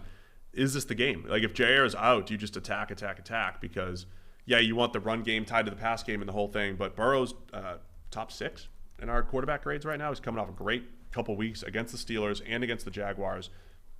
Do you just let him spread it around and throw to those playmakers and continue to take shots with Jamar Chase, who seemingly catches a deep ball every single game? Had another one last week. He's just got that ability to separate late, get that, wins that hand battle. Did it again against the Jaguars. If I'm Cincinnati, I'm attacking more than ever. I don't think it's a shorten the game type of strategy. It's another like, hey, we expect the Packers to score 28. We got to score 30. If the Bengals attack and put more on Joe Burrow, I think they got a shot. But I just don't know if they're completely comfortable with that yet. I don't think they're completely comfortable with it, but I think the game is probably going to skew in that direction and kind of, again, not force them into it, but they're going to be leaning on it more than they probably would anticipate. Other side of the ball, the Bengals have been better on defense. They're back seven. Their linebackers are playing pretty well, making some plays, and sometimes it's just Big Ben's throwing them the ball. But they've been solid defensively. And that was as much as we talked about the other side of the ball for the Bengals. The defense was a big question mark. They've been better. Just have to slow the Packers a little bit. Just have to slow the Packers a little bit. By the way, Rodgers has been better statistically the last couple weeks. Throw for throw, still not there. Like, he's still not where he was last year. And I know he had the incredible comeback against the Niners. Lions game, he didn't play as well as the stats. Even last week against the Steelers, missed a bunch of throws late, threw one into Minkah Fitzpatrick's hands that got dropped. Rodgers playing with fire just a little bit this year. And I'm not even counting the Saints game. He's still awesome. He's still special. Big time throws remain, but playing with fire just a little bit. And if he makes those plays again, could come back to bite. I do like the Packers overall, though. I mean, I just think the Rodgers, Devontae Adams factor, they remain unstoppable. They're getting their run game going a little bit. I think they have enough options offensively to win. Jair scares me a little bit if he's hurt, though. Yeah, he's out. I think that's a potential real problem. All right, upset. Bengals win. You're taking the Bengals, the hometown. Yep. And Jair, he's expected to be unavailable, by the way. So is that why you're taking the Bengals? It's a big part of it, yeah. It's a big part with no Jair Alexander, top-heavy defense. Who did I take? I took Pitt. I'll take Green Bay on the road. All right, Miami Dolphins at the Tampa Bay Bucs. Bucs by 10. Brady and the Bucs offense get to face another Belichick-driven defense, and Bruce Arians actually said today the Dolphins secondary is way better than the Patriots secondary. Yep. By the way, I don't think he's wrong. Yeah. Certainly not like man for man. Byron Jones, Xavier Howard, Jason McCourty's playing well. Nick Needham's playing well. There are a lot of guys playing well for the Dolphins. I think it might be another tough game for the Bucs offense to get going against a man-heavy scheme. Yeah, I mean, I think from a talent perspective, it's definitely true. From a collective, how they're actually performing as a unit, yeah, it's closer. But also, of course he's saying that. Like, it's the week you're playing the Dolphins, not the week you're playing the Patriots. That's what you're saying. Like, that's what you do. Yeah, he doesn't have to worry about the Patriots for another 4 years, so that bulletin board material doesn't matter. So, yeah, I think that's true. But, as a lifelong Jacoby Brissett fan, that's what I'm watching in this game. Jacoby's just fun to watch. He is. Come on, let's admit it. I mean, it's not always good, sure, but it's fun to watch. Hashtag fun to watch, for sure. Yeah, I'll give you that. Apparently, the tailgate guys have people on a hashtag fun to watch, a fun to watch, because apparently that's like a meaningless thing that people say. Well, that's that's Renner's real to say. Renner's take on that is he hates when people in draft analysis say this guy's fun to watch because it's not analysis. It's just okay, cool, fun to watch. Sure. So that's a thing that they do. But it is. I mean, it is something. It is articulating a specific thing. I mean, Taylor Heineke is fun to watch. He's not a particularly good football player. Yeah, he's just talking through the lens of draft evaluation. Of course, we could talk about guys that are fun to watch because it's entertaining. There's also a bunch of we're trying to give people stuff to watch this Right. weekend. So watch Jacoby. Here's what you want to watch: Jacoby Brissett, and depending on how you want to rank it, either the worst or second worst pass blocking unit against this Tampa Bay defensive front with Vita Vea and Shaq Barrett and all these dudes coming after you, and Tryon Shoyinka. And I mispronounced his name. Tryon I should have just said Joe Tryon. I haven't mastered the hyphen. Like Juju was just Juju Smith at one point, for right? a while. And it took me a while to get used to the Smith-Schuster back in college. So Joe Tryon Shoyinka. All those guys coming after you with a bad pass. Go watch Jacoby Brissett behind that this weekend. Sure. There's also a bunch of good players that aren't fun to watch. So I stand for the fun to watch, the right to say something is fun to watch. You do, huh? I do. We'll have to bring them on to discuss. Lambast So you're going to watch Brissett. 10 points. Bucs are at home. Again, Brady has a history against Belichick guys. Belichick guys have done a pretty good job slowing him down, including Bill Belichick last week, at least slowing down the offense. Sure. So with Brian Flores running the Miami defense, they've got a top 4 coverage grade as well. Does that keep it close? Because I don't think the Dolphins do a whole lot offensively, even with the Bucs holes in the secondary. I think the defensive front is too much for the Dolphins. Can they keep it close defensively? Possible. On the other hand, like, as much as he was slowed down last week, he threw for like 270 yards, had 5 big-time throws, and Antonio Brown had a couple of touchdowns that he didn't come up with right to death. So, like, sure, they slowed him down. On the other hand, like, in the rain, to come up with those kind of numbers, that's not that slowed down. Brady played well. I'm just saying the offense as a whole wasn't great. And when I say Brady played well, like, he made up for it with big-time throws. And again, I think if Antonio Brown catches that pass, that's like the play you're looking at forever. And people are calling it like the best throw of Brady's career. But they really would, right? Like, given the situation. Sure. But that's not how narratives work. No. It's not a good throw anymore. I'm just saying that, like, yeah, he has been slowed down by certain Belichick disciples in the past, but this wasn't that slow. Right. Given the situation.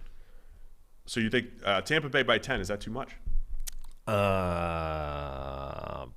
Probably, just because 10 points always scares me. I don't think Brissett is as bad as he looked last week. On the other hand, this is not a great defense to prove that, because they're going to come after him. They're going to blitz. When you do that to Jacoby Brissett, he tends to. Certain players, I think, when you throw the house at them, their instinctive reaction is to, like, get rid of the ball quickly, fire it out, try and get rid of it before the pass rush gets home. Other players, their instinctive reaction is to kind of, tighten up into a ball and, like, protect what you have. Don't do anything stupid. That is what Brissett tends to do. And the problem with that is it leads to, like, sacks and extended plays that don't go anywhere and him looking awful. So my concern for Miami would be you get that Brissett again and they don't get anything done on offense. Couple of problems here. Byron Jones didn't participate in Wednesday's practice. He's questionable. Devontae Parker, wide receiver, questionable. Will Fuller just placed on injured reserve. So some of the firepower offensively for the Dolphins, that would help, obviously, against a depleted Bucs secondary. And, of course, Byron Jones, when you're playing man coverage against the Bucs, you need all of your top players out there. So those are guys. You also, like, the Bucs have no corners. So if you're going to beat them, you actually need to be more – you need to start firing the ball at receivers deep down the field. Got to be aggressive, right? Right. And Parker's the guy they throw aggressively to, but this could be and like Brissett just unleash Jalen Waddle, Dolphins. Right, and Brissett is not a tremendously aggressive quarterback. Like, he's the wrong quarterback to try and target the weakness that Tampa Bay has right now. Yeah. So actually, I'm talking myself into the idea that 10 I'll take points the Bucs. is 10 I'll take points the Bucs by fine. 10. Yeah, Especially okay. with Bucs are injured, but Miami's got a couple of those key injuries as well that could come back to bite. All right, Saints at the Washington football team. The Saints are favored by 2. It's Taylor Heineke versus Jameis Winston. Yeah. Love this. You're going to be glued. This is the most entertaining, like, entertainment per dropback in the NFL right now in this game. You've made Heineke versus Jameis. You've made when Fitzpatrick took over for Jameis, you were like, you made the Fitzpatrick Jameis comp. You're like, okay, they're kind of the same guy too, just without physical tools. Fitz. Uh-huh. So this is like Jameis versus Jameis light, isn't it? Or Jameis even. Except he's more athletic. To Heineke, that is. Heineke's way more athletic. Way more athletic, but with less arm. Yeah. Less arm. He doesn't have a great arm. Either way, these two guys are just chaos behind the line of scrimmage, each of them. Like, it's madness. Somebody tweeted out, like, I know this ended up in a touchdown, but they shouldn't have. Heineke should not have thrown this ball to the jump ball into to Terry McLaurin. You're like, well, yeah, like, it was a terrible pass. He just heaves up a prayer into the back of the end zone, and, like, McLaurin runs from behind a guy, like, runs in front of him, catches it, way, touchdown. But, like, that's ridiculous. Of course that ball should never have been in the air. The last play of the game, like, back across your body, let's try and get it to J.D. McKissick, who makes the play after the catch. Jameis is routinely throwing a ball from, like, a horizontal falling back position. Like, any given play in this game could be madness in either direction, amazing or terrible. And frankly, that's what the NFL needs. Like, this is a game to watch. No, it's going to be great. What I'm trying to figure out here, we talk about defense regressing, and the football team has. When do they revert back the other way? Because the pass rush is still creating pressure. Chase Young doesn't have a sack yet, but I mean, look, a lot of guys grading the green as far as pass rush goes. But, like, when are they better here? Like when does the secondary, William Jackson, coverage grade of 46? That's not good. No. Kendall Fuller, 60. Bobby McCain, 53. Landon Collins, 44.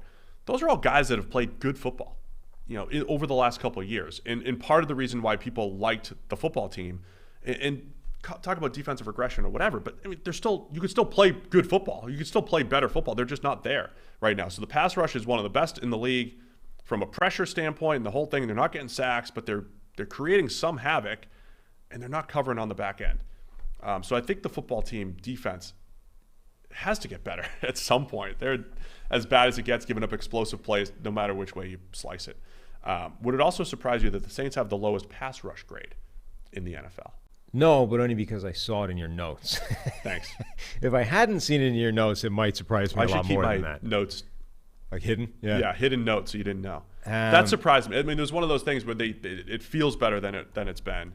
And they've got pieces. I know they've had injuries in the whole deal, but they need to do a better job there. So Saints are still weird, right? I mean, their best games are like Jameis throws the ball 20, 24 times. That means everything else is good in those games. I do agree with you that Washington's defense is not as good as it was last year. Or last year's defense probably wasn't as good as it was last year. They just faced a bunch of terrible quarterbacks. Right. This year they're facing good quarterbacks. It's suddenly being exposed for the flaws that it had all along.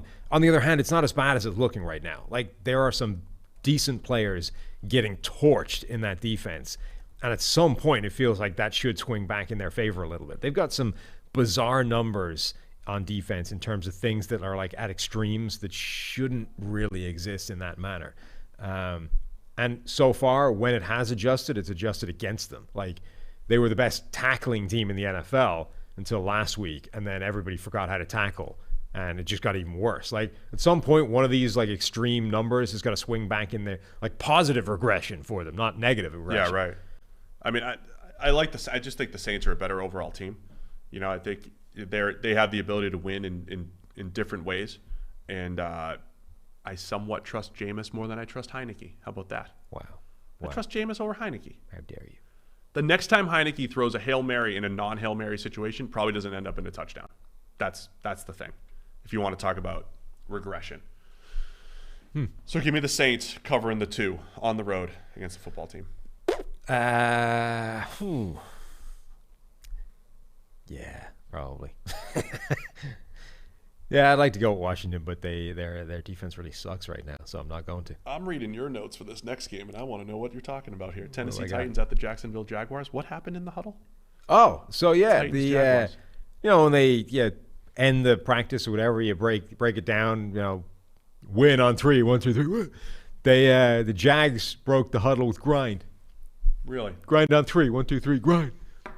Are they saying like grind it out? No, I don't think they're doing that. I think they're like talking about it at the club. I think they're making a fairly clear reference to Urban's. It's a double entendre. Urban's as grind. They say. Yeah. That's a weird situation right now. Like, anybody that's sort of in and around the NFL, the thing they're focusing on with that Urban Meyer thing is not like the dude was caught with a chick grinding up against him while a married man. It's that he didn't get on the plane and go home with the rest of the team, which is what everybody always does, regardless of your situation. Coach always gets on the plane, goes back, suffers through it with everybody else. Didn't do that. So that is what everybody else is focusing on. Then there's been all this weird stuff where he's like, hey, Urban, how you getting the team ready for the week? It's not really on me. It's the leadership of the team to sort themselves out. Like, really? Feels a little bit on you as the leader of the franchise right now. But okay. And then you've got, reports that like the team was unhappy with the way he handled it and the way he kind of conveyed it to them with individual team meetings and not not with a big full meet, whatever. Then you got the, break the huddle grind. It just, I don't like the idea usually, the narrative of like, hey, he's lost the locker room, right? And I have no idea if he has or he hasn't, but there's a bunch of pieces of information floating around that certainly don't say that he hasn't. So if this goes bad again, like Tennessee has not been playing particularly well this year. If Jacksonville loses again and they're 0-5 and all this stuff has been flying around, I'm just saying, we're on a watch here. I agree. we asked this before the season, right? I mean, how does a college coach transition? Because you have to communicate differently. I mean, everything's different at the NFL level, and Urban doesn't really have that experience. The other part is, I mean, college coaching is at a high level, it comes down to two things: who can recruit, who can develop, right? And honestly, if you can recruit, development matters, but you just get a few good, decent coaches there, which Ohio State can do and Florida can do. You get some decent coaches there, you're going to develop players. If Urban's biggest skill set is recruiting players, that was always going to be an issue at the NFL level. And I don't know if we're just seeing that unfold here, where it's like, okay, well, if I have a misstep as a leader or whatever as a coach, it's okay. My players are better than everybody else in the Big Ten. I'm still going to win the Big Ten, right? I mean, the players still are the biggest drivers of success. It just is. I mean, even in the Brady-Belichick debate, right? I mean, Belichick created this atmosphere, but we just saw Brady left, and the players they drive this thing. So Urban's biggest advantage, he doesn't have anymore in the NFL. So that's already Everybody's Alabama. That's already an issue, and now this other stuff is starting to add up. Yeah. So I was asked today, is he going to make it to Thanksgiving? That's a good question. What'd you say? I copped out. I think I said, I don't know. I still think yes. Like, I think he'll make it through the season, but I really think the Jags, here's what I think might happen. The Jags might get to the end of the season and say, okay, we have Joe Brady out there. We have Brian Daboll out there. We have Eric Bieniemy out there. You have guys with a track record of making young quarterbacks better. Mm-hmm. And the most important thing for the Jaguars, just like is Trevor Lawrence. Right? Same thing I say about the Bears and Fields. So they might get to the end of the season and be like, look, is this what's best for Trevor Lawrence? We've got other options out there who are going to be better for Trevor Lawrence and his development. We just have to cut it off right now. And it's probably a lot of money that you're eating if you're the Cons, but I think that might end up being the right move. I mean, I think that's definitely the thing. Or it's in play, I'll say. I don't know what the right move is. I'm just saying it's in play. That's definitely the thing that would get him fired, is if they decide that, like, if we get to the end of this year and Trevor Lawrence hasn't improved, I would say that has a bigger threat of costing him his job than anything that's happened so far. But I do think you could argue it. Maybe there's, if you're not leading off the field, if you're not leading the other 52, you're not leading the quarterback. I mean, it could all be a factor. Yeah, but I do think right now, just the way everything is unfolding is something really interesting to watch, because, look, Trevor Lawrence did have a much better game last week. They still lost. Yeah. They lose again to Tennessee, who hasn't exactly been phenomenal, and their defense is no great shakes. All of a sudden, there's going to be a heap of pressure on it. Jaguars looked much better. From a process standpoint, they looked much better last week. They went for it on a 4th and 1 just before the half. They didn't get it. Everybody, you should have kicked the field goal, go up 3 scores. It was one of those right move, bad play call, bad result. I think they're close. It also feels like one of those weeks where it doesn't make sense. The Jags are distracted and all this stuff. They should never win. And I don't think that really matters. I think they'll go out there and they could play a good game. They're getting 4 points against the Titans. And the Titans have just been kind of a mess offensively because of inconsistency of who's out there. Tannehill's making good throws. They're all getting dropped. He's getting sacked on 28% of his pressure dropbacks, which is a huge number. That's a old Tannehill number that needs to cut down. The right side of their line has been really bad in pass protection. There's a lot of reasons to like the Jags here if you don't think that they're immediately just going to get distracted and not be as good. I mean, there's to like them covering the 4. Yeah, I don't though. I think they've just talked to myself. The Titans win and cover. I'm just going against the grain here. Tannehill's quietly QB5 in our grading because all of his best throws keep getting dropped. It's bad, man. He's actually 2nd overall in the grading because of his run grade. He has an 86.9 passer rating. So last couple of years, Tannehill's efficiency has been incredible, and he's graded well. Now he's actually grading the same, and he's not getting the same results. You're telling me there's a difference between Julio Jones and A.J. Brown and the receivers that are behind them on the depth chart? Yeah, might be. Okay. Are they going to A.J. Brown was back at practice this week, right? I think he's questionable. He had limited time on Wednesday. And what's up with Julio? He's also questionable. Questionable with the hamstring. Hamstrings are so, this was the risk with getting Julio, right? There's very few things worse as somebody who runs around than when your hamstring goes. Like I wrecked a hamstring at one point, and I was doing this whilst coaching kids rugby, And when you're coaching, you're refereeing as well. So you have to move. And like every week, it would like heal during the week. And then when you're refereeing, you have to sprint a little bit. And then bang, hamstring goes again. You're like, God damn. Like, and that's just like jogging around, refereeing a child's rugby game. I can't even imagine your Christian McCaffrey who like survives off, elite athleticism and sprinting and being a better athlete than the dude's trying to cover you. You're mid-run and your hamstring twangs. And now, like, I don't understand how those guys ever play through when they're recovering and it's like, oh, we're at 85%. Because your hamstring's like 100% trust. You have to trust that when you open it up full sprint, that thing isn't going to pop on you again. See so many guys re-injure it and it just keeps but coming they back. get put back before they're 100%. It's like, they're 85, 90%, so we're going to strap it up.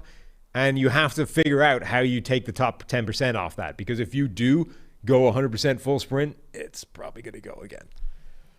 All right, well, yeah, it's the risky part of the Tennessee Titans offense. It's so top heavy. Julio's banged up. A.J. Brown's banged up.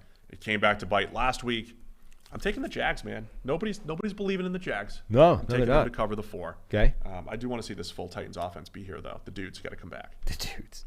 Eagles at Panthers. The Panthers are favored by 3.5 against the Eagles, who have given up a lot of points over these last couple weeks. Pretty cool matchup, though. You've got Sam Darnold and Jalen Hurts at quarterback. You've got this Carolina defense that was awesome through 3 weeks. Certainly regressed against the Cowboys team last week. For me, it's you keep highlighting, man, when they blitz Jalen Hurts, it's a completely different offense. That's what the Panthers love to do right now is blitz. And Hurts is a 63 grade against the blitz, 79 with no blitz. To me, that's that biggest matchup to watch in this one. Yeah, I'm also – so Philadelphia's offensive line has taken a beating with injuries. One of the things that made them look so good right at the start of the season is, hey, that entire offensive line is back healthy and they're good. All of a sudden they're missing a bunch of guys. They're nowhere near as healthy as they were. And like every team in the NFL, when you have to go into the offensive line depth chart, the bench, you're just not good. Like there's a problem for offensive line quality in the NFL amongst starters, let alone the depth players. So Philadelphia's offensive line just isn't anywhere near as good as it was at the start of the season. Now they're going up against this Carolina defense that was kind of taken to school last week by Dallas. Like Carolina's defense, they were the number 1 team in the NFL last week, right? That's Buffalo now because Carolina's got eviscerated so badly. Right. It's it basically whoever just played Davis Mills. Yeah, there's probably something to that. But it's like, look, you're the best defense in the NFL. You go up against a Dallas offensive line that it big brothered them, Like they just ran Zach Martin, Tyron Smith. They just absolutely crushed those dudes. Dominate the line of scrimmage for sure. So Carolina probably got embarrassed a little bit by that. Philadelphia is nowhere near as good on the offensive line with all the injuries they have as Dallas. So what does that matchup look like? Did Philadelphia get something from the idea that you can kind of dominate those guys physically if you just take it to them? Or do they just not have the horses to get that done and Carolina's defense goes back to looking nasty now that they don't get dominated up front? For the season, the Eagles have the number 3 run blocking grade. Now, the Cowboys are in their own world at number 1. Believe it or not, the Chiefs are number 2. For all those offensive line additions, and we talked about pass blocking, it's the run game where the Chiefs additions have come through. Eagles are number 3. So they do have the ability, maybe, even with their injuries and all that stuff, to move the ball on the ground. And I do think they want to get the run game going a little bit more. They got into shootout situations the last couple of weeks and put a lot on Jalen Hurts' plate. But that's another thing. Like, Hurts is playing some pretty good football. Not perfect, got some mistakes, plays he wants back, but man, he's thrown the ball pretty well these last couple weeks. I like the way the Eagles are trending offensively. Defense has been bad. They're playing a ton of zone. They're getting picked apart, even not giving up a ton of big play, like downfield passes. All the underneath stuff has been pretty poor for the Eagles. That does play into the Panthers' hands in the way Darnold's playing. By the way, Darnold has settled in pretty much to like what we expected, right? So we're 4 weeks in. He's 21st in passer rating. Now, I'm just using this as a proxy for like production, right? 21st in passer rating. He's got a 74 grade. That's 19th. I mean, he's settled in as like he took the steps forward so far that we've expected, but it's not like he's vaulted into this top 15 yet, I don't think. No, but it's like all based off last week. It's like Darnold took this giant step forward, looked really, really good, and then against Dallas, it all came crashing down to earth. Like before that, it was a passer rating of 102, 99, 96, and then 85.5 against Dallas. Passing grade of 79, 70, 76, 53. So, like, the wheels came off for Darnold along But with... settled in now where at Right, now it's like netting in the right place. But I'm curious, that's another thing. It's like the Dallas or the Carolina defensive line in particular wants to bounce back and show that that was just a bad game for them. Darnold has to bounce back and show that, like, he's closer to the first 3 weeks than he was last week when the wheels fell off for him. So generally for Carolina, I think this is a big game. Look, we talked yesterday on the podcast about they are making moves as if they think they're for real. For sure. Yeah. Right? They're bringing in short-term solutions to problems that have arisen, meaning they think they're a playoff team. They think they're contending this year, not just making up the numbers, and next year is when we're focusing on it. If that's true, you need to bounce back after losing to Dallas convincingly. Like, you need to show Philadelphia that you're better than they are, because the Eagles probably aren't a playoff team. This could be one of the sneaky good games of the week. I think, again, it's two teams somewhat rebuilding, but like you said, Carolina, they're off to a good start. They're feeling good about themselves. We did break down the Stephon Gilmore trade a lot yesterday on the podcast. I'm feeling the Eagles on this, covering the 3.5. I'm just liking the way their offense is trending. I think they're going to have some success. There is the chance Carolina's blitz absolutely torches the Eagles, though, if they attack. I felt like you were leaning Carolina the way you were talking, though. What do you think? I'm actually not sure about this one.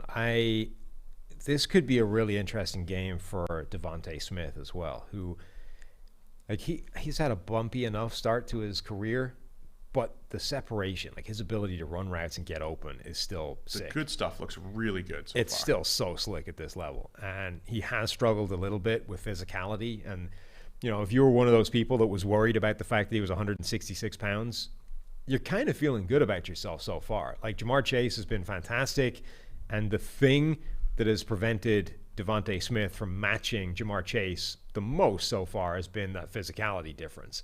Like, Trevon Diggs got in his head and beat him up a little bit, and he was just sort of physically outmatched.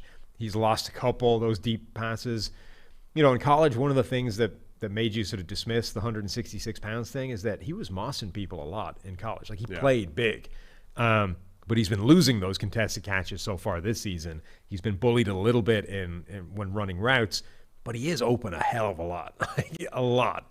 And if Jalen Hurts just hits him a little bit more, like just gets the ball to him a little bit better, the ceiling is still there for him to be a dominant number one receiver. It just hasn't quite happened yet. I really think the Jarvis Landry comp, not as an outside player, though, not a slot player, where, again, Jarvis, like, disappears for certain games where just the matchup's not good, but there's more good than bad in there. I don't know if that ends up playing out with Devontae's career, but good analysis by you and where he's been so far. And he's now, it's an interesting matchup this week because Carolina doesn't have J.C. Horn.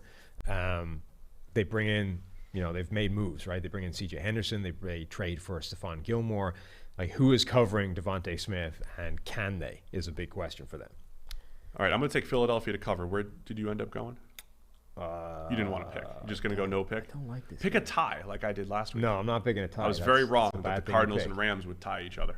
I will go with Carolina to win and cover. All right, let's go Detroit Lions. I can't believe you're a Carolina apologist now. Detroit Lions at the Minnesota Vikings. Vikings are given 8.5, so favored by 8.5 against the Lions. What are you looking for in this one? Yeah, it's 8.5. It's 9.5 in places. Like, this line seems to be kind of all over the shop. Are the Vikings actually that good? Like, they rank 24th in PFF's ELO rankings, the power rankings, essentially. They rank 19th, I think, in overall grade as a team. They're getting almost 10 points against the Lions, who have generally been playing teams pretty hard. They're a weird team to me, Minnesota. They seem to be sort of trapped in this world that we sort of predicted going into the season, which is middle of the pack. Like, they're middle of the pack in a way that you're not entirely sure when they're going to show up and when they're not. I think because, you know, when we do war stuff and all that, when you see how valuable quarterbacks and receivers are relative to their peers, I think that might be what makes Minnesota so tricky to predict, because Cousins has been an above-average quarterback. He's been a top 10 caliber quarterback the last couple of years, throw for throw. He's been good. Mm-hmm. Justin Jefferson, I think, is is it too soon for me to say he's almost at like Devontae Adams level? I mean, I just think Jefferson can get open. He's really good Whenever he wants. It feels like. I mean, if they want to feed him 15 targets a game the same way Aaron Rodgers does to Devontae Adams, I think they could do it. So I just feel like that offsets so much else, right? Just like with the Packers last year, we said, hey, they're top heavy. Hey, Rodgers, Devontae, Jair. The Vikings have that element of it. So even if the rest of the roster isn't great and the overall rankings aren't great and all that stuff, if you can have Cousins, Justin Jefferson, and Adam Thielen out there and healthy, they can make enough plays that in any given game, they're scoring 21, 24, 28 points. And it's a tough game. But even if the defense is bad, even if the offensive line is bad, or they force the run game too much and can't get it going, I just think the QBs and Cousins and the receivers in any given week can offset that. And I think that's the tricky part about the Vikings. Mike Renner posted on Twitter during the week that the Vikings so far this season have gotten 9 snaps out of rookies. They had more than 9 draft picks. Like they drafted 11 guys or something. They have 9 snaps out of rookies. Now, okay, Kellen Mond is a developmental quarterback who's not supposed to see the field year one. Christian Darrisaw, their number 1 pick, should be the starting left tackle, but has been injured and hasn't got that job yet. So there's factors in there that make some kind of sense, but to have gotten essentially nothing so far out of 11 draft picks is an issue, because it's not like this roster was, it's not like this was a Super Bowl roster ready. Like, it's not the Bucs, right? They didn't bring everybody back and they go, let's roll it again because we're a Super Bowl team. This is a team that needed some help and hasn't gotten any help. Okay, they've got some guys back, Donnell Hunter and Michael Pierce and the guys that opted out and free agencies and all those kinds of things. But where are the rookies? Because they kind of need some of these guys to show up and actually make a contribution. See, that was one of the reasons why I thought the Vikings would be sneaky good, is because they had that baseline of QBs and receivers, and they had 23 draft picks or whatever over the last 2 years, whatever that total was. It was a lot. And you figure, okay, that just tends to trend in the right direction. You're adding youth and guys get better, and they just haven't necessarily gone that way. Lions remain feisty. Feisty. Right? It's about what they are. Weren't feisty enough against the Bears last week. Not enough kneecaps being bitten. Not enough. My concern is I'll probably cite the Lions secondary every single week here. Yeah. But it's, just unproven young players who just I think haven't played all that well right now. It's fairly – I don't think it's in question that the Vikings win this game reasonably comfortably. The only question is, do they cover what is a pretty big line? I'm going to say that they do. I'm going to lean on the receiver cornerback matchups. Unless Detroit really schemes it up to protect those guys, I just think it's too much for the weapons that Minnesota has. The only problem with that is that the Vikings don't want to play that way. You're right that Justin Jefferson could be one of the most productive wide receivers in the NFL if they gave him the kind of target load that would produce that. But they don't want to do that. That's not how they want to play the game. They want, it's like when Stephon Diggs was just getting frustrated that he didn't get the ball enough. He goes to Buffalo and all of a sudden his targets explode. That's the same kind of thing. It's like if they're getting the mismatch, sure, he's going to be productive, but they're not going to give him 20 targets in a game. Yeah. Because they just don't want to play the game that way. But that's actually the way. So I shouldn't use that as my analysis, hey, Justin Jefferson's unstoppable. That's why they're going to win. I think, again, it means they'll win, but if you want to maximize covering a 10 points, you need to, that's the biggest mismatch you have in this game. You should be throwing them the ball 15, 20 times in the game because they can't stop it. If you're a Lions fan, too, we've got to give something to Lions fans. Okay. Something to watch every week is just how the young players develop. I always use this with rebuilding teams. Who's going to be a part of the rebuild? What do the rookies look like? Just want to highlight Penei Sewell trending in the wrong direction the last couple of weeks after a very good start. And blaming the move to right tackle for his poor grades. Graded in the 40s each of the last 2 weeks. So just keep an eye on Sewell. 7 pressures last week against Chicago. That was a tough matchup for him. It was, but again, those Robert Quinn bending the edge and getting with speed. Back-to-back tough ones. Quinn, but Baltimore the week before. But Sewell is not moving in the right direction while Rashawn Slater continues to, be really good at left tackle with the Chargers. Slater looks elite. All that said, through 4 weeks in 1998, Ryan Leaf looked like a better quarterback than Peyton Manning. So it's early. Okay. It's early. All right, 2 more games to discuss. New England Patriots at the Houston Texans, the Nick Caserio revenge game. Oh, God. I will take the Vikings to cover that, by the way. Oh, sorry. I didn't. The Nick Casario revenge. Note that, Vikings fans. Sam just took the Vikings to cover 8.5 or 9.5. I'm even taking 9.5. Let's call it 9.5. Oh, they're going to win by double digits. Patriots are favored by 8.5 against the Texans. A week ago, I remember it was a 16-point spread for the Bills at home against the Texans, and I said you could make it 23 or whatever. And, I'd still take it. It was 40-0. Yeah, it was a rainstorm. Yeah. Bill Belichick, history of dominating rookie quarterbacks. And I assume this game's just going to add to that legend? Yeah. With Bill Davis Belichick Mills. against Davis Mills just feels mean. It feels unfair. It's like when, powerhouse college teams schedule that, week 1 game against like Cal Davis. Yeah. It's just like, this is mean. Like, this isn't nice. You're bullying them. Stop it. They're already dead. The Patriots aren't Ease that up. good. No, they're not. But the Davis Mills is that bad. The Texans are that bad with Davis Mills at quarterback. It's just, this is harsh. The Patriots and Bills are the only teams to allow negative EPA. That's expected points added. That's a great measure of offensive production. Negative EPA on 10-plus yard throws. Only teams in the league. Now, again, the Bills have done this, including facing Davis Mills in a rainstorm and facing aging Big Ben and the whole deal. But the Patriots are the only other team in that area. So, I mean, we're talking about the Texans probably don't score more than 10. Yeah. And then Mac Jones, who's been very good as far as underneath stuff, decision-making, facing a Texans team that's been pretty predictable as far as their coverages go. You pretty much know what you're going to get. Cover 2 on third down situations when you spread it out in the whole deal. I think it's just a good matchup for New England. And I don't know if that's just because it's the Texans, but it seems like a good matchup for Mac Jones and for Bill Belichick and everything the Patriots do. To me, this game is an opportunity for Mac Jones to be impressive. So Belichick is going to stomp all over Davis Mills and the Houston offense. They're going to suck. They'll maybe score 10 points. As you say, their defense is reasonably predictable. Not only are they predictable, but the way they're predictable is exploitable. It's a team that you can target. Now, Mac Jones has been impressive in a kind of, well done, you laced up your shoes sort of way. The way you applaud a child. It's like, oh, well done. Yeah, you tied your own shoelaces. It's a good job. We don't. When you get 10 years older, that's not going to be. We're not going to applaud that anymore. Yeah, you don't need to celebrate expected accomplishments. Right. So far, Mac Jones has been the small child that's exceeding expectations by doing something that everybody else can do without thinking about it. Then against Tampa Bay, it was like, okay, Mac Jones, given the blitz that was thrown at him and the aggression that the Tampa Bay defense was shown, he actually looked quite impressive. Now, tried to undo it all by throwing the ball to a linebacker in the red zone, and there were some problems. It wasn't massively productive because of rain and all these kinds of things, but I think that was a step forward in terms of, all right, that was actually impressive, not just shoelace tying impressive. Now, this is a team that's kind of there to be beaten. So go out there and, loosen it up a bit, and let's show that you're for real. This is an opportunity to say, all right, don't just be impressive for a rookie and for a guy who's exceeding pretty meager expectations.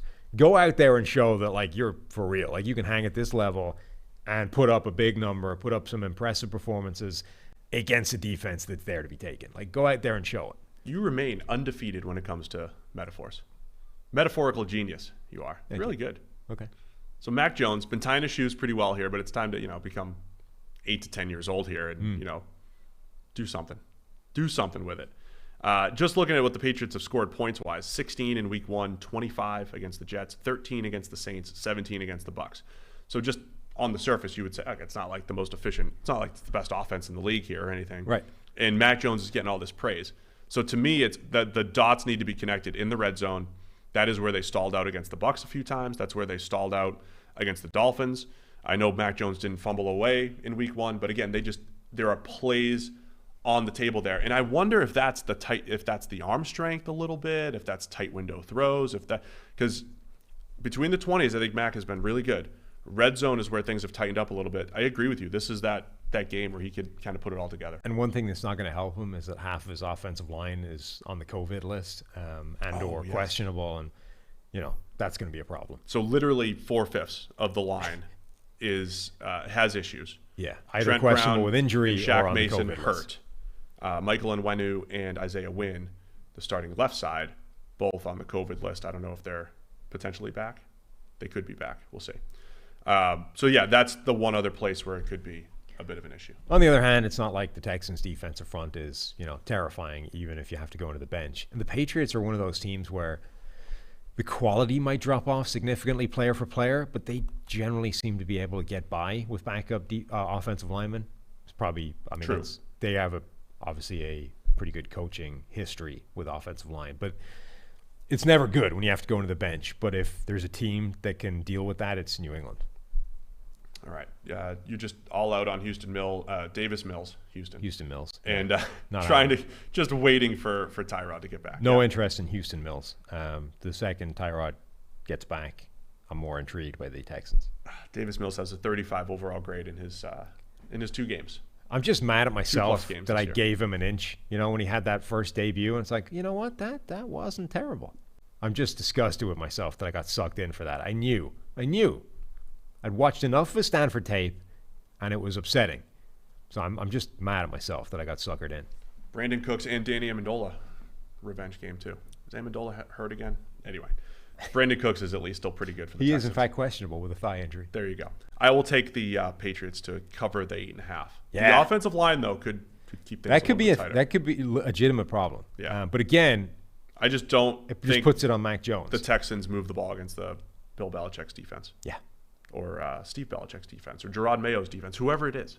All right, let's wrap it up. One more game. It's the London game. They're in London. Jets and Falcons. Where are they playing over across the pond? It's in Spurs' new stadium, right? It's in the Tottenham Hotspur Stadium. Is that London?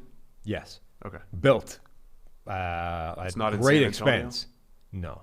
Built at great expense probably. I don't imagine Daniel Levy was funding this himself. But what's the pitch like? I don't know. It's a very, very fancy stadium, but was built partly with this in mind. The idea that they would be able to host NFL games and start collecting some cash from it. Well, because Wembley always had the beat up grass and everything, right? Yeah. Is this going to be turf? Is this grass? I assume it's grass. It's probably going to I think all Premiership or stadiums are pure grass. Is it one of those cool stadiums where you could bring in turf, bring in grass? I honestly have no idea. I just know it costs a lot of money. It's the Jets and the Falcons are favored by 3. Not at home, but You understand that I live here, right? I live in Cincinnati. But you're an expert on the British Isles. On Tottenham's new stadium. I don't know. I just assumed you. Ben says it's artificial turf. See, Ben knows. Oh, Ben. See, turf matters. It changes things. Calvin Ridley and Russell Gage were not spotted at practice today. Okay. The media portion of practice. So if they don't, they have a retractable surface for rugby and the NFL. See, Ben knows about the stadium. We should get him on. Just saying, it makes a more offensive game, I think. We'll call him in. He can tell us all about the stadium. Ben can be on our Wednesday show. Call in. Or maybe just for the stadium. It's a bit late now. What are you looking for in this game? Cordero Patterson. Yeah. Man's a superhero. The Atlanta Falcons, against all odds, have been the team to unlock the secret to Cordero Patterson and how to turn him into the best playmaker in the NFL. I'm not entirely sure how they've done it, to be honest, particularly while they don't have any idea how to unlock the potential of Kyle Pitts, which would seem far more obvious. But Patterson's amazing. The dude's an incredible player. Remember the brief period where everybody got really excited about Ty Montgomery when he made the switch from receiver to running back? Yeah.